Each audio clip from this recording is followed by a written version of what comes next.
Everyone, welcome to another study vlog.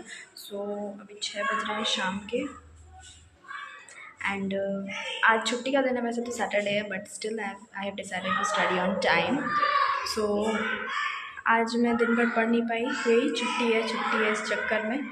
सुबह mummy लोग कहीं गई थी तो उस वजह से मैं पढ़ नहीं पाई एंड उसके बाद फिर 4 बजे वाली क्लास थी नहीं तो मैं सो गई, तो इस वजह से लेट हो गया। बट मैंने सोचा नहीं, अभी से पढ़ना स्टार्ट करते हैं, आज भी पढ़ते हैं कुछ, वरना फिर ये दिन वेस्ट हो जाएगा। तो मैंने कुछ चीज़ें लिख के रखी हैं as a task for today, तो मैं देखती हूँ क्या कंप्लीट हो पाता है क्या नहीं। So let start with our video without any further delay. वैसे ही बहुत लगभग मैं 10 मिनट पहले आई थी एंड मैं इधर उधर सारी चीज़ें ठीक करने में, टेबल वगैरह ठीक करने में टाइम बीत गया। सब स्टार्ट करते हैं विदाउट एनी फर्दर डिले। मैं स्टार्ट करती हूँ, देखती हूँ। आई थिंक मैं बायो से स्टार्ट करूँगी या फिर फिज़िकल से।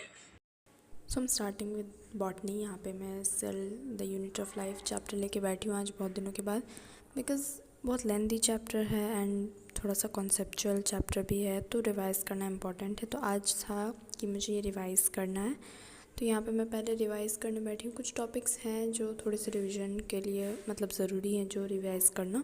अगर आप रिवाइज़ नहीं करोगे तो उसके कॉन्सेप्ट्स भूलने लगते हो। तो मैंने सबसे पहले रिवाइज़ किया, देन मैंने सारे DPPs के क्वेश्चंस वापस से रीअटेम्प्ट किए, क्योंकि question practice is the best way to revising things. ये है कि मतलब आप अगर क्वेश्चंस प्रैक्टिस करते हो तो आपको पता लग जाता है कि आपको कौन सा एरिया वीक है, कौन सी ऐसा एरिया है जहाँ आप भूल रहे हो, या फिर कौन सा ऐसा एरिया है जहाँ आप स्ट्रॉन्ग हो, अभी तक आपको याद है सारी चीज़ें। तो इसलिए मतलब मैंने यह सीखा था 10th में कि क्वेश्चन प्रैक्टिसिंग ही बेस्ट तरीका है रिवाइज़ करने का। तो यहाँ मैंने सारे DPPs के क्वेश्चंस वापस से रीअटेम्प्ट कर लिए। जितने भी DPPs मुझे मिले थे वो मैंने सारे रीअटेम्प्ट किए हैं, ताकि सारे क्वेश्चंस मुझे फिर से याद आ जाएं, सारी चीज़ें अच्छे से। जो चीज़ें मुझे लग रही थी रिवाइज़ करने की ज़रूरत है वो मैंने रिवाइज़ कर ली है वापस से। एंड हेंस फर्स्ट टास्क जो था आज का बॉटनी का वो मेरा कंप्लीट हो गया, उससे मैंने टिक कर दिया। ये जो टाइम होता है ना टिक करने वाला, ये बहुत सुकून वाला होता है कि हाँ एक टास्क तो आपका आज का हो गया है। तो मैंने बस टिक कर दिया एंड लेट्स मूव अहेड। तो उसके बाद मैंने फ़िज़िकल केमिस्ट्री लेके बैठी। फ़िज़िकल केमिस्ट्री के जो फर्स्ट चैप्टर है some basic concepts of chemistry, वो मैंने रिवाइज़ की है फिर से सारी चीज़ें, क्योंकि उसमें न्यूमेरिकल्स हैं, फार्मूलाज है। मैंने सारी चीज़ें लिख के न्यूमेरिकल्स वापस से सॉल्व किए, मोल कॉन्सेप्ट के, और फार्मूलाज भी मैंने वापस से सारी चीज़ें लिखी हैं।